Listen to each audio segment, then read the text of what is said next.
hot. Oh, yes. That's too big.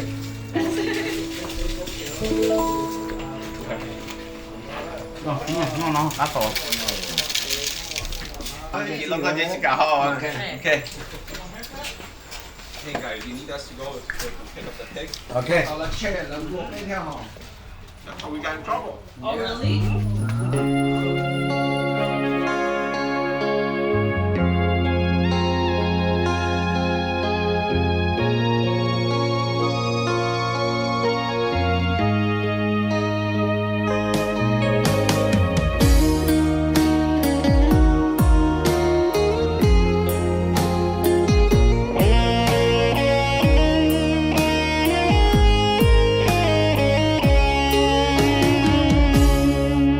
Trong xia tao có lo lú tiền nó vừa lú có chỉ muốn nu cho chỉ bu có lú qua mua lo vừa lú có mu ta tiền nó trong xia tao có lo ua cửa tù yêu lu có chỉ muốn nôn đu yêu chỉ bu có nhua xia yêu lu có tan thọ lu xia chỉ lu mu có gió nụ tua yêu chỉ mua lên từ chia tàu vì do có sự thiệt do cô lu nên yêu chỉ mua có cú yêu chỉ uốn trong xia tao có lo gió cù lì yêu lu có lắng môi chi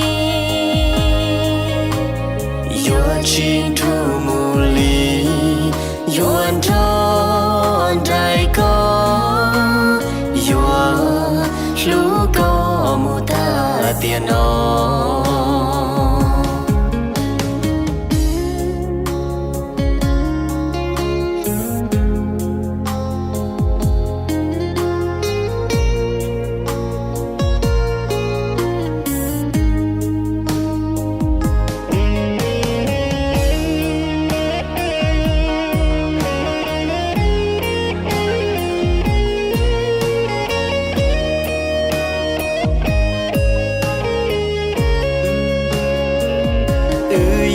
chỉ lu mu có gió nụ tua yêu chỉ mua lên từ chia tàu vì do có sự thiệt do cô lu nên yêu chỉ mua có cú yêu chỉ uốn trong xia tao có lo gió So just want to say thank you to everybody for attending, and this is my personal beer.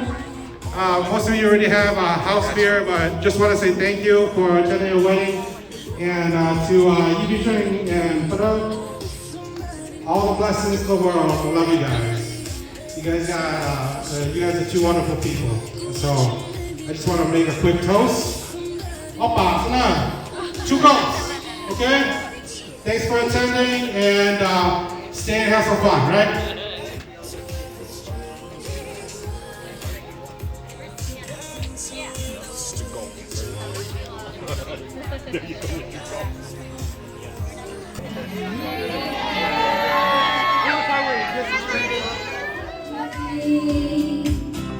Yêu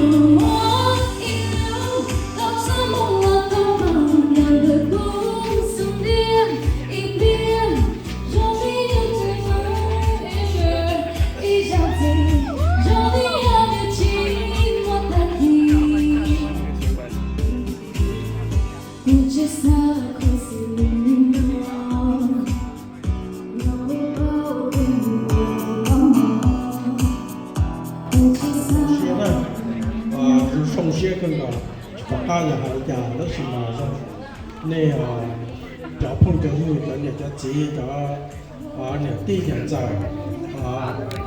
từ lo到từ giàu từ từ từ nó giờ kia là còn cái tiêu nó lo cũngคือmột đà nóยังคือแบบนี้เราเนี่ยมอตามันอยู่กับที่ตัวเช่นนี้ตัวกูยังคนเหยียดจีนน่ะเนาะจีนฉันเราไม่ได้หรอกกูต้องเชื่อแต่เราเนี่ยจะได้ถูกถูก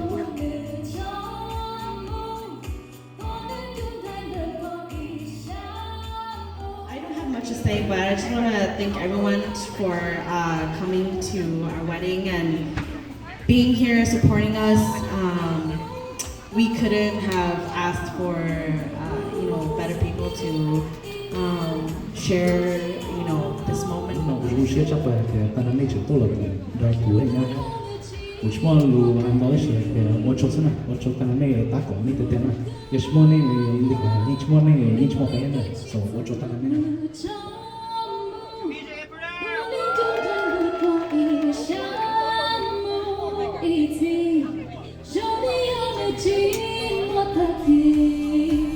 Okay, this all dedicated to Mother and DJ.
Thank you, I got my shit taken care of.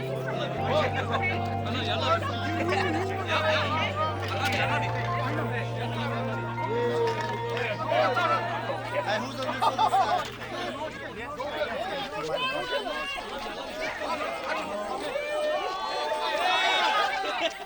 Closer one.